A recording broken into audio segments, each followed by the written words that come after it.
na hivi karibuni ninakwenda kuzindua mpango wa kidijitali wa gari za huduma za haraka, hizi ambulance, ya kuhudumia watu kwa haraka, wagonjwa mahututi.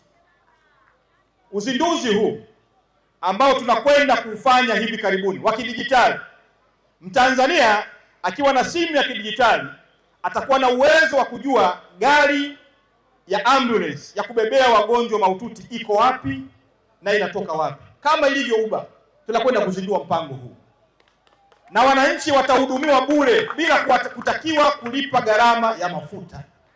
Nadhani nimeeleweka vizuri. Sijazungumzia Rufiji, nazungumzia nchi nzima. Wananchi wataweza kujua kwenye kiganja chao gari ya ambulance ya kubebea wagonjwa mahututi iko wapi.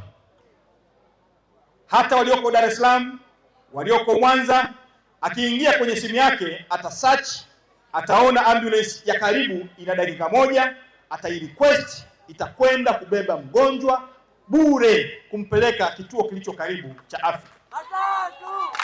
Mpango huu wa taifa tunakwenda kuzindua hivi karibuni. Wataalamu wangu wanaendelea kufanya michakato ili kujua gari ziko wapi, na Watanzania wataweza kurequest, kuomba huduma pale ambapo mgonjwa amepatwa na madhara, na gharama ya gari hii itakuwa ni bure kwa kila Mtanzania. Haitatakiwa